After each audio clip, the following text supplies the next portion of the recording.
Is a kettlebell banging into your wrist when you do kettlebell clean? I got you.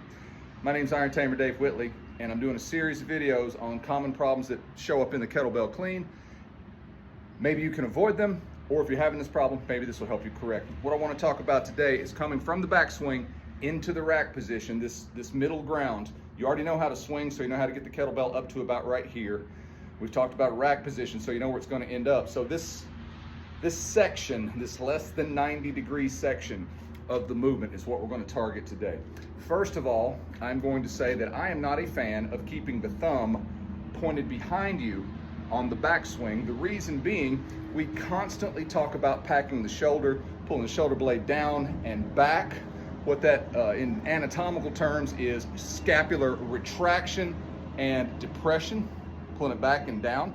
This tightens everything up in the shoulder, keeps it nice and safe, rather than letting it come out and sort of float around loosey-goosey like that. You can see that's an unpacked shoulder, that's a packed shoulder, unpacked, packed. The thumb pointing backwards causes a rotation to happen, and the elbow must point to the side, if not forward. If you don't understand neurologically in your body how to keep that shoulder packed and then allow the kettlebell to turn, then the turning will happen by unpacking the shoulder. I prefer to keep the thumb pointed somewhere between forward and directly to the opposite side, somewhere in between there. I don't like taking it all the way around there. You can see that as my elbow comes up, my shoulder unpacks, and I'm right there. And I've been doing this for a long time. So that's the first thing. The second thing for today is don't let the kettlebell go way out in front of you. Turning the thumb behind you, the reason it works for some folks is because it minimizes the kettlebell going way out in front, and it causes this spiral thing to happen so that it doesn't come up and over and flip and hit you. There's a better way though, in my experience, in my opinion. This isn't for everybody, but this is for most people.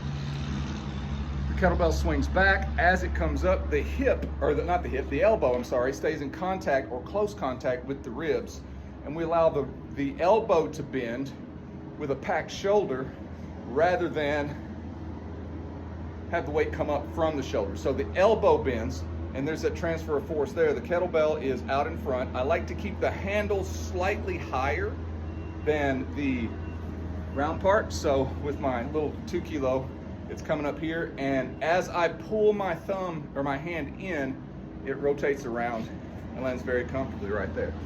I'm gonna show it to you with a full-size kettlebell. That's 12 kilos. You see it lands really softly right there.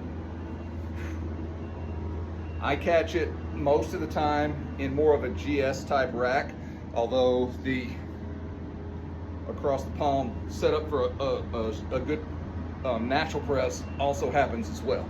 You see the elbow stays close to the body, not necessarily touching, but close, and the handle stays a little bit higher than the ball. The other point is that on the backswing, my hand is closer to the corner where my pinky is, and as it comes up and rotates, that shifts, and I'm closer to the corner where my thumb is, getting me in this good solid rack position.